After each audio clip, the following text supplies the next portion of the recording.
Day 2 of the government shutdown and a warning about U.S. security as all across the country, Americans are asking, what is this shutdown costing hardworking families?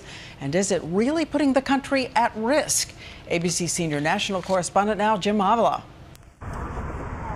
The shutdown is not just about bureaucrats and tourists. Today, the man in charge of the CIA and NSA told Congress 70% of America's intelligence analysts are on the beach, furloughed. I've been in the intelligence business for about 50 years. I've never seen anything like this, that this seriously damages our ability to protect the safety and security of this nation and its citizens. At FBI headquarters today, 50% of the staff ordered to stay home, making it more difficult to identify terrorist threats. Across town at the FDA, all scheduled inspections of foreign and domestic fish, fruit, vegetable, and juice producers have been postponed. At the CDC, researchers are not tracking outbreaks of food poisoning. Less than a third of the CDC scientists are on the job.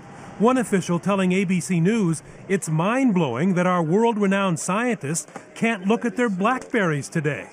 Home buyers applying or waiting for FHA-backed mortgages are already suffering. We're in this hotel for who knows how long. In Fort Wayne, Indiana, the Reed family loan stuck in the pipeline, awaiting final approval from government employees not at work.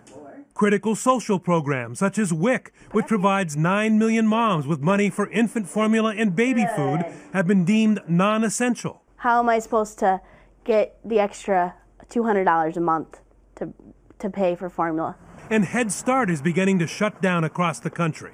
In Connecticut today, there was no preschool program for Geraldine Bryant's twin sons. It's going to impact them in a big way, especially academically, as far as them not being able to be in school. Trouble for military families, too. Commissaries, those cut-rate stores on bases and posts, have been closed. The civilian workers who run them sent home. Stop it.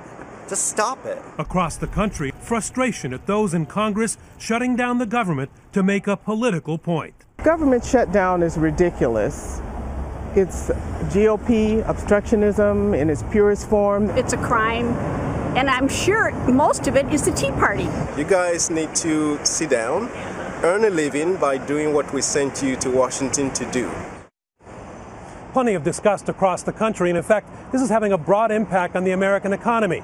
$1.6 billion a week being lost, $300 million a day, and $12.5 million every hour lost due to productivity.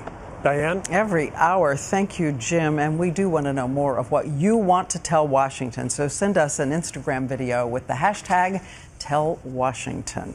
As we return back to that drama inside the White House, a kind of presidential huddle with congressional leaders of both parties. So anything accomplished?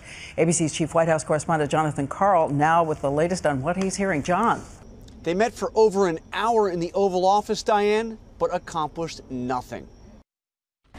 Speaker of the House John Boehner emerged from the West Wing saying the president refused to negotiate. The president reiterated one more time tonight that he will not negotiate. All we're asking for here is a discussion and fairness for the American people under Obamacare. The president told Republican leaders he won't negotiate on Obamacare or anything else until they agree to reopen the government and raise the so-called debt ceiling, allowing the government to borrow more money. If that doesn't happen by October 17th, the U.S. government will face its first ever default with catastrophic economic consequences. Senate Leader Harry Reid warned it could happen. You're in that meeting, you more than an hour.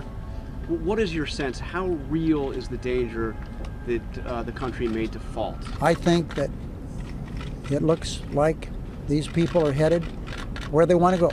Shortly before the meeting, President Obama suggested unreasonable Republican demands have left him at wit's end. Am I exasperated? Absolutely, I'm exasperated because this is entirely unnecessary.